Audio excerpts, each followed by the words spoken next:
I really am a performer and a writer who is deeply involved with and considers my audience. I realized as a child, growing up in Manhattan with parents, my dad's a college professor, mom a piano teacher. Mm. So I grew up with a whole lot of music and with accessibility to a lot of culture. I got to see a lot of Broadway shows. All right. I got to, run down to the Blue Note and hear Dizzy Gillespie. Mm-hmm. I caught Stephen Grappelli before he passed away. These things were just there. And I realized as a kid that I related better to shows that I understood. Mm-hmm. When I couldn't understand opera, but I understood Grease. Okay. And I liked music that allowed me to tap my toes.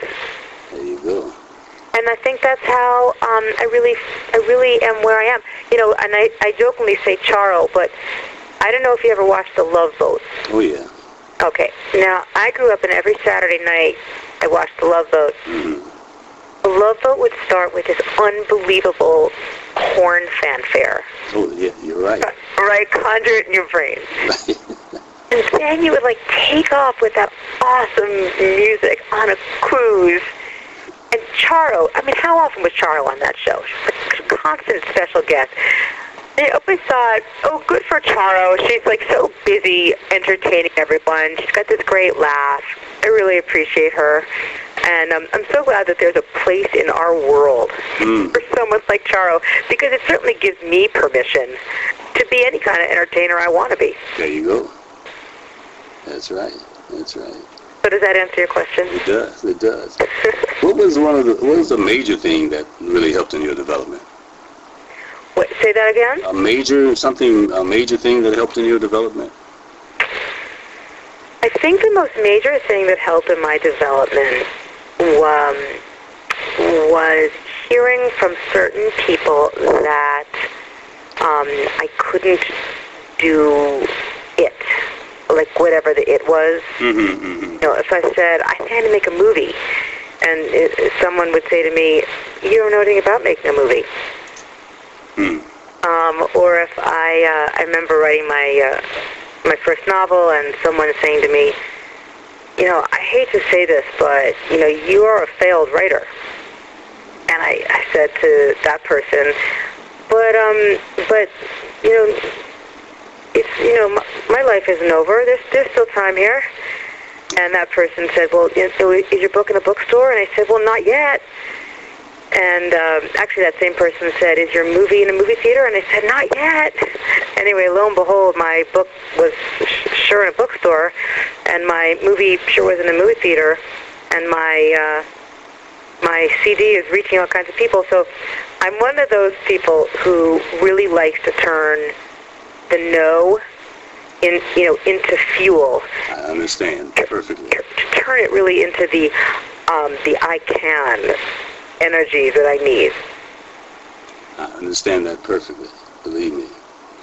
Did you have any doubts when you started out in the music business and the movie business that you would be successful? Well, I still have doubts.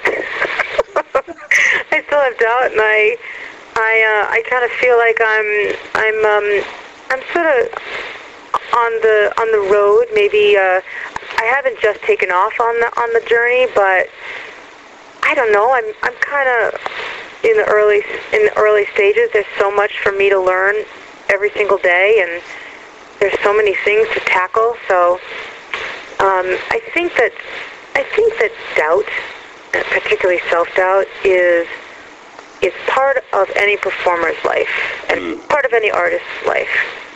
And I don't know an artist alive who has not, laid awake at night wondering what on earth they're doing. There are nights where I have a late set and I miss my children's bedtime, or I don't know, any one of the millions of sacrifices that we all make. And at the end of the day, I always have to do like this little check-in with myself where I say, what makes you happy, Isabel Rose? And then I have to hear, music makes me really happy. And then I'm able to proceed. And I'm able to